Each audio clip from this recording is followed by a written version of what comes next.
Hey guys, how are you doing? Whoa. Thank you so much for joining me on this video. Wow.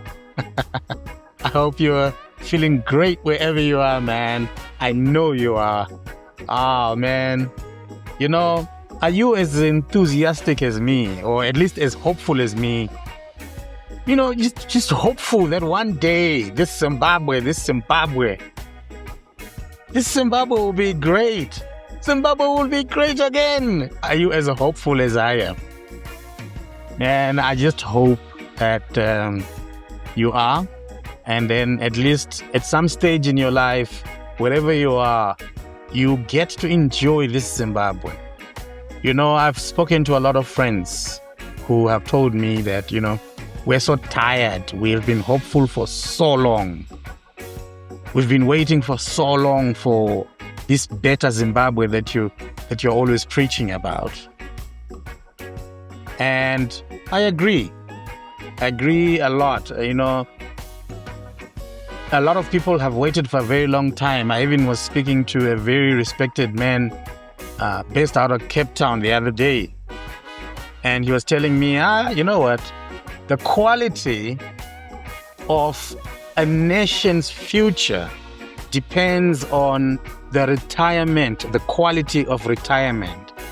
And it just got me thinking, you know, because it's not only that, you see. A comment was made in the comment section in one of my earlier videos. And somebody actually pointed out that there's a problem with Zimbabwe. And the problem with Zimbabwe is we seem to have been very complacent and taking advantage of what the Rhodesians and what Smith built. And we are not really doing much on top of what was left for us by the colonialists. I agree 100%, because we need to now think broadly. We need to now think futuristically, because what is going to happen next? Are we going to depend on the roads that were created by Sisu John Rhodes or Smith? No, I think we need to create systems. So let's talk about that.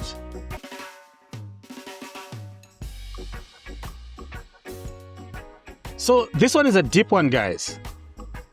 Like I said, I had a comment in the comment section, one of my earlier videos, when somebody was actually saying,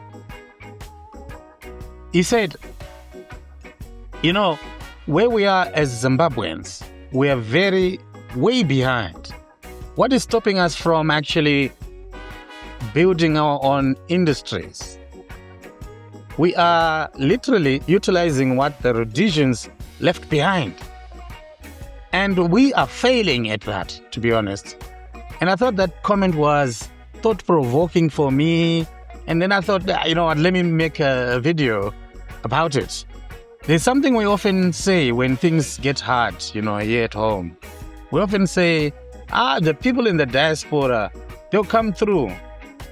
We've got a guy in the UK. Call him. They will help you. They will help us. You know, it's like a lullaby we sing to calm our fears here at home. That maybe somewhere out there, someone will send a miracle wrapped in Western Union. But what if that hope is also our weakness? What if waiting for someone to save us is exactly why we're still crawling when we actually need to be flying as a country? You know, this guy wrote his exact words were Rhodesians came to Zimbabwe or came to Africa, or maybe you mean colonialists came to Africa with nothing, yet they build wealth and high standards of living. But today we don't even build our own tractors or our ambulances. These are painful words, you guys. But maybe, just maybe, they hold a mirror also we have been afraid to look into.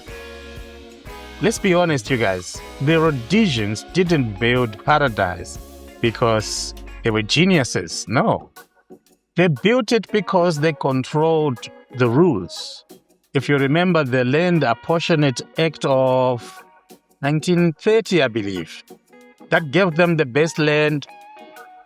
They had banks. The banks used to lend to them, factories that supplied them, and policies that protected them.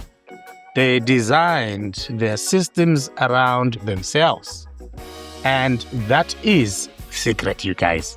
They designed the systems. And when you design, you dominate. So the big lesson isn't to admire what they did. The lesson is to ask, who is designing for us now? Because if the answer is no one, then that's why dreams are stuck in traffic, you guys. Look around. Our factories, they're not empty because we've forgotten how to make things. They are silent because half of them are unplugged. We are literally importing everything. Toothbrushes, toothpaste, toothpicks for goodness sake. Tomatoes in tins, for goodness sake. Even school desks, my container. You see them there at Bedbridge. That's a confession.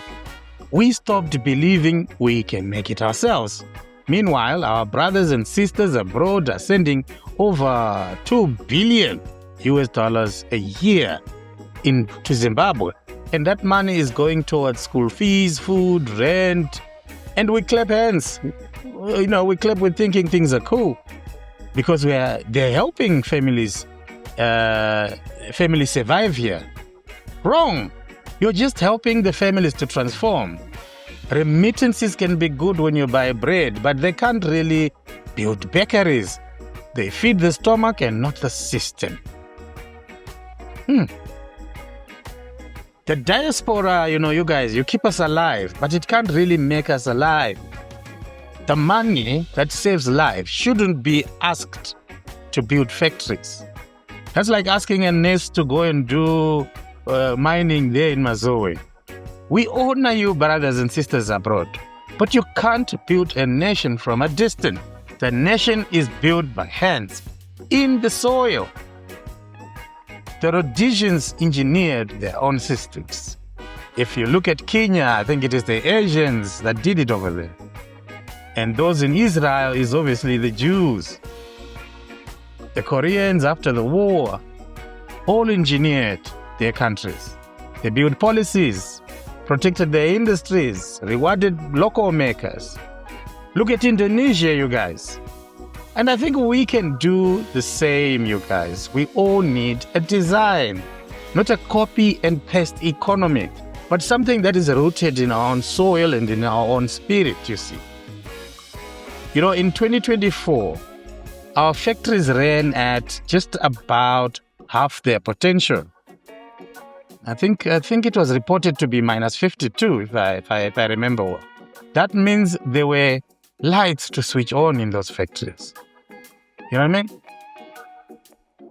Not graves to mourn.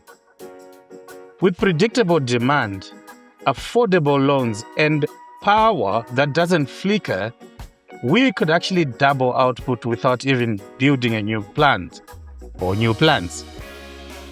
There's actually something I read about Feruca, which makes industrial oxygen gas.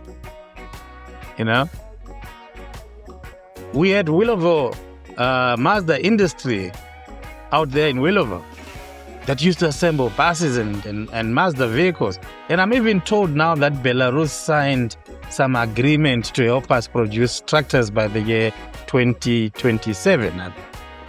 Now that says a lot about us. We're not empty, you guys. We're actually unfinished. And if you look at some of the policies that we've started to make, Education 5.0, for example, is never meant to stay in the document.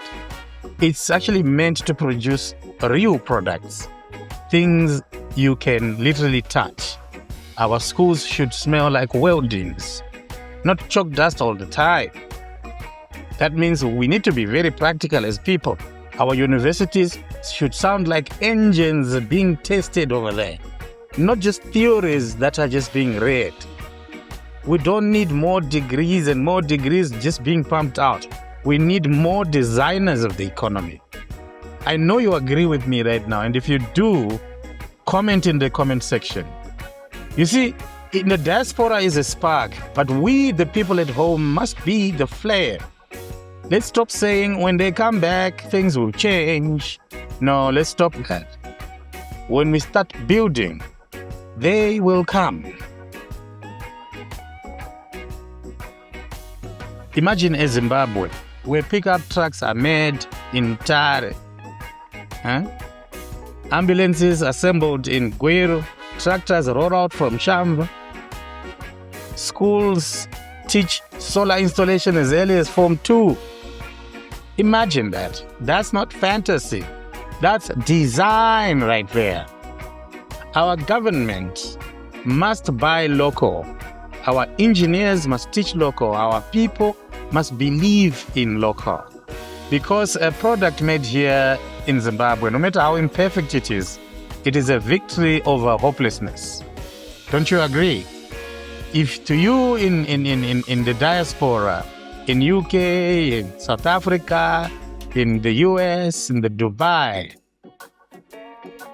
man, keep sending your money. That's what's keeping your family breathing. Do that.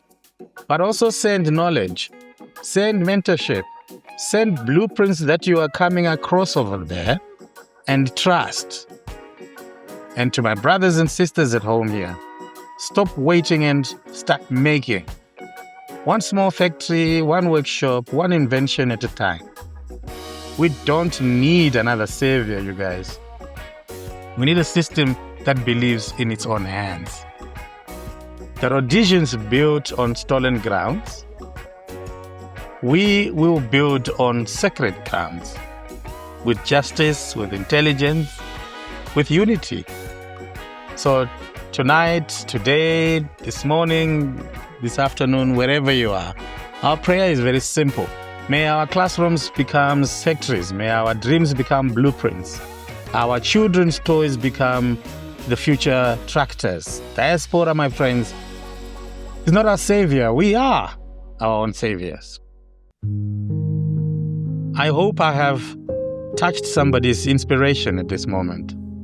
And I certainly hope that whatever I've said in this video makes sense to somebody. Because honestly speaking, this is the country that we belong to. You can be in Johannesburg right now thinking I'm living a good life. This in Zimbabwe right here is where home is.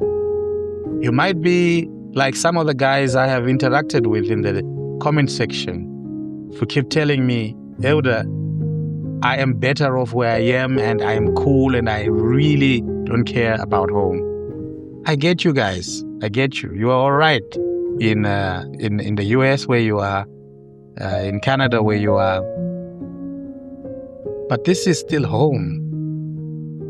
I go back to the words of the elder that I spoke with, who said that the quality of any country should be determined by the level, or actually the quality of retirement.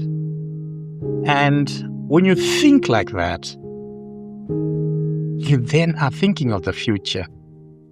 And if you are in the diaspora, how are you thinking about it right now? What is the quality of your retirement? Would you rather be there or would you rather be here? It's a tricky one because where you are could be comfortable, but here is home. Guys, thank you so much for joining me in this video. And I really want to thank you for giving me your time.